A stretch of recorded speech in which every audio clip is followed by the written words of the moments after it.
Liz here, and we are at EMO's Creative Studio. Have you ever wondered how you get these 4 pieces of fabric matched up in the corners to look like this?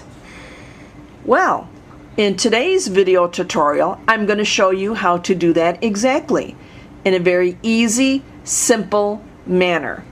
I'm also going to show you how to use a stiletto. Let's get started. So let me show you a mock of what I did. Now this is in a solid color, so I don't have to worry about what direction my seams are going to be going in or how I'm going to iron it. But I just wanted to show you that this is my mock version. You can see that it's almost perfectly matched right here in the 4 corners. And you see that it's in one set of 2, the seam goes in one direction. And in the other set of 2, the seam goes in the opposite direction. When you're using 4 pieces of fabric in the same color, or a pattern that you really don't need to match up or keep in a particular rotation or pattern, how you iron it doesn't really matter. But I want to go a little bit more into detail and show you how I'm going to have to put these together in this manner with the seams in the correct direction. So we all know how to make a seam. In this particular 4 square, I'm going to go ahead and go off camera and sew it at a 1/2 inch seam allowance so that you can see the seam allowance very clearly when I begin to iron it. So let me go to the machine, sew this up, and I'll come right back. I've completed sewing my 2 pieces, my 2 parts, 2 pieces together. As you can see, it is sewn at a 1/2 inch seam allowance, and I want to make sure that I iron these the correct way. So I want to keep the pattern going. Print, solid, solid, print. So how would I do that if I want my seams to go in opposite directions to match them up here? Well, I want the seam allowance on my bottom piece to go to the left, so I'm going to lay it this way. And I want the seam allowance on the top piece to go to my right, so I'm going to lay it this way. I'm going to take my iron and I'm going to place the iron on top of the fabric that I've just sewn together, and I'm going to warm up the fibers so that when I actually go to sew it or iron it, they're going to iron out really nice and crisp. So you see your seam allowance is right here to the left, and the opening is to the right. I'm going to open it up. Here, let me move it up a little bit. I'm going to open it up, and I'm going to finger press it. This one. And the seam allowance is to the left. My opening is to the right. I'm going to open it up, finger press it. Now you see how you have the seam allowance to the right on the top set and to the left on the bottom set. I'm going to press it very gently, give it a squirt of steam on each set. And now you see they're nicely pressed, really nicely pressed seam. You notice I don't iron open the seams. I have them nice and closed. So what I want to do is I want to take my top section, right sides together, so I'm going to put it down over the bottom, and I am going to match the seams. And how I do that is I'm going to run it across so you feel it's like it sticks together. Now you can do it in this fashion, or you can do it in this fashion. I'm starting out this way. I'm going to take my pin and I'm going to stick it through the stitching. Hopefully when I turn it over, it's going to come out on the stitching on the other side. And as you see, it has. I'm going to put my pin through, try to keep it aligned, keep that stitching aligned. Because we're still learning, I'm going to go ahead, and because this is a smaller piece, a smaller project, I'm going to go ahead and put a pin here and a pin here. And then we're going to take it over to the machine. If your project was a little bit longer, you'd place a few more pins to make sure that these two edges stay even and you're not messing around trying to pay attention to your sewing, making sure that your sewing is straight and that your fabric is even. So as you can see, I've got 3 pins in this particular project that I'm doing. So let's go over to the machine. So now I'm at the sewing machine and I'm getting ready to sew my 2 panels together to make that 4-point corner. For this purpose, I am going to make it a 1/2 inch seam allowance so that you can see how it works. You butt your fabric up to the needle that's in the down position. You match up the edge of your fabric to the 1/2 inch line. And because this fabric was cut using pinking shears, I'm going to use the outside of the zigzag as the part I'm going to use to measure for the 1/2 inch. So I'm going to hold on to my little threads. I'm going to start my machine slowly. I'm going to pull out the first pin, and then I'm going to continue sewing.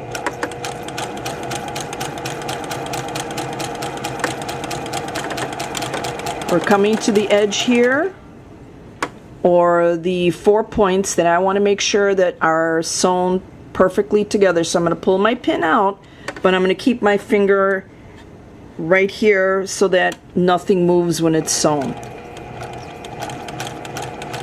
Move my finger so it doesn't get sewn. Go through. Sew. Last pin, pull out. And stop your machine, stop the sewing. I don't back stitch on my quilting because it tends to make it thick and it's not recommended. You might find other YouTubers that will tell you to back stitch. It's your preference. In all reality, it's your preference. Alright, before I start cutting things and going to iron, I want to see if my 4 points came out even. So let's see. And yes, they did. Right there, see? Nice 4 point. It's going to look nice and crisp, or look better once I put the iron to it. So let's go to the ironing board. Alright, I'm here at the ironing board. I'm going to lay my fabric down, my piece that I just sewed, and I'm going to place my iron on top. I'm not going to wipe it back and forth. I'm going to take it off. I am warming the fibers so that I can fold open my piece. I'll quickly finger press it, and then I'll run my iron over it. Give it a quick shot of steam. And voila, there's our four points. Let's see. There you go. Our 4 points.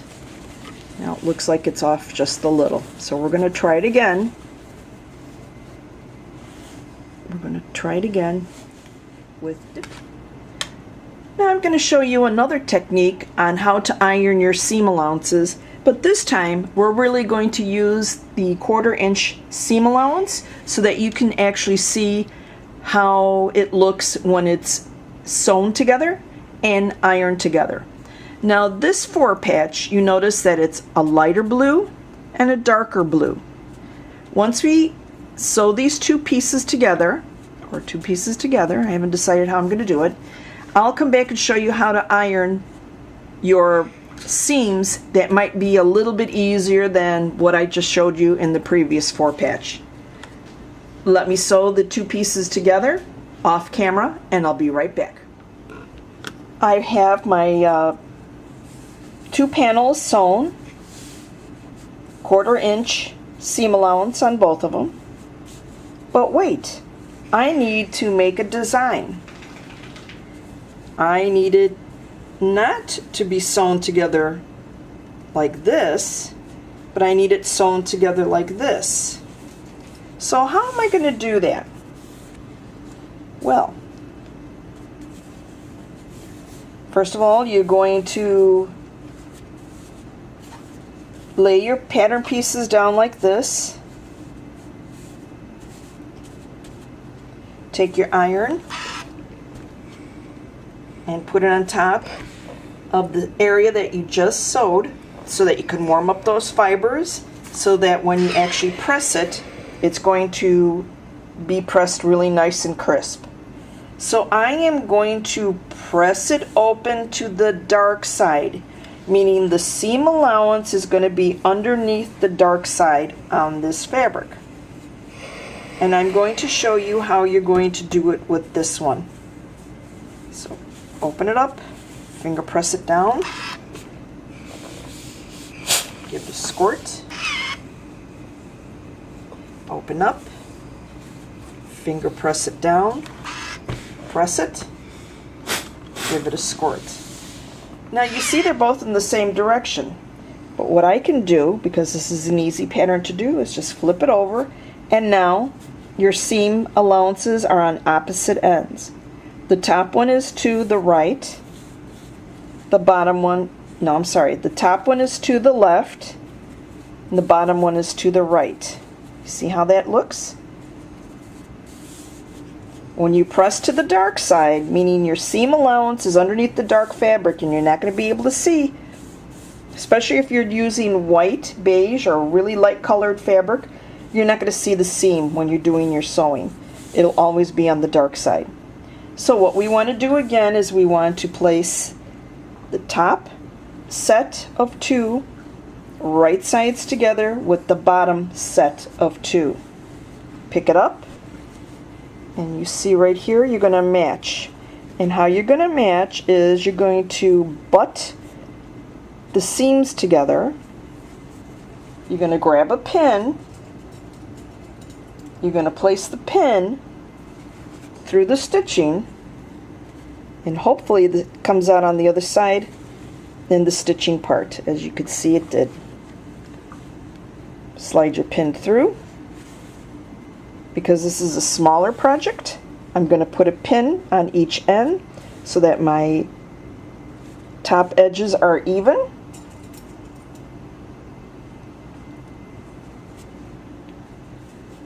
If you have a larger project, like I said, you'll put pins, you'll intersperse pins so that your fabric is even on the top. You can see here.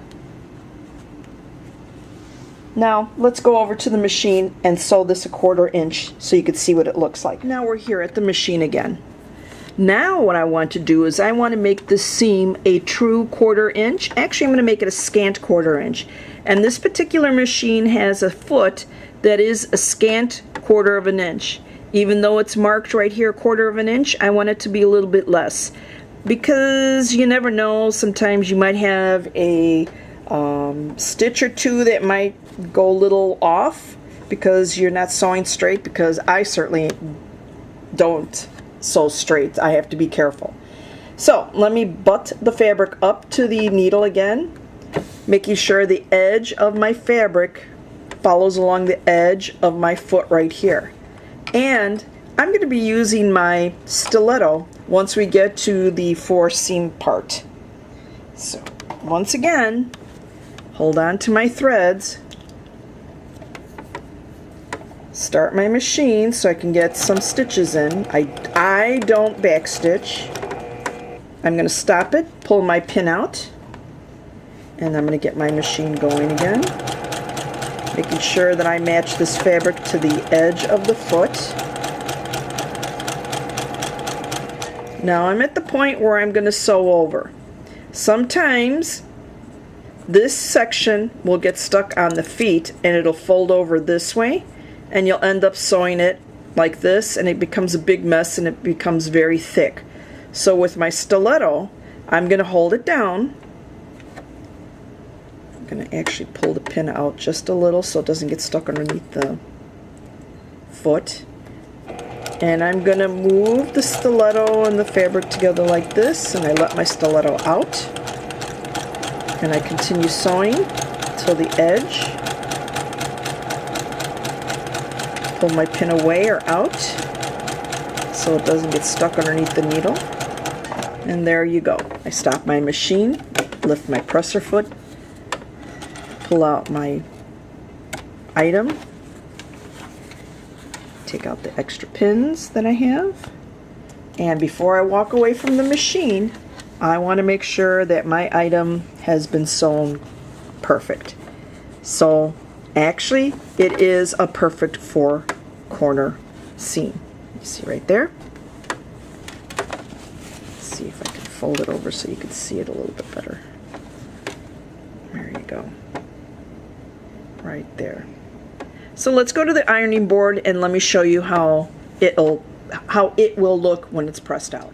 We're back here at the ironing board, and because this particular piece has both light and dark, I can't iron or press the seam out to the dark side. So first let me tell you, I'm predominantly left-handed, so everything is going to be, first of all, I iron with my right hand, so this might be something a right-handed person may want to do. Put your item down so that you can iron it like this. You're pressing to warm up those fibers. Open up your piece of fabric. Finger press it. Iron it again. Give it a shot of steam. And now you have a pretty 4-corner item. But what if you're left-handed? You can do the same thing. Put your item down like this. Your seam allowance is to the left. Warm up the fibers.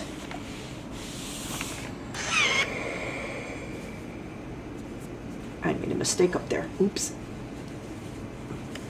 You have your seam allowance down on the ironing board. You're opening it up. Gonna finger press it.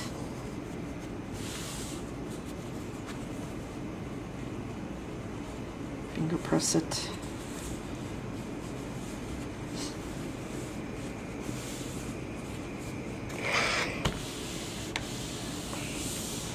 Give it a shot of steam all the way around. And there you are. You have a nice 4-cornered item. Perfectly matching 4 corners right there. This is using a 1/4 inch seam allowance for those of you that quilt. Now, let's talk about the stiletto. This is the stiletto, and like I said, it's a piece of metal. This particular stiletto has a wooden dowel that it's attached to. It has a angled edge that you can use to finger press. Press something that you can't run to your machine to. This point is this edge is very pointy. It can hurt a little person, so you got to be careful. Because I don't have little people here in the house, I don't keep the plastic cover on it. Most stilettos, if not all stilettos, come with a little rubberized or plastic cover on it to protect you. I like this because, again, as you saw when I was sewing, I was able to hold down the piece of fabric and make sure that my seam didn't bend backwards or come back towards me. This one will fit my needs perfectly. I really like it. I wish I had the stiletto. I've been sewing for 20+ years, and I just recently got this in the last 6 months because I was watching other YouTubers use their stilettos and talk about it. So, I hope you enjoyed or understood how to perfectly match your 4 corners. Any comments? List them below. Like my video, subscribe. My name is Liz. We are at EMO's Creative Studio. Happy sewing, happy quilting. Love you. Take care. Bye.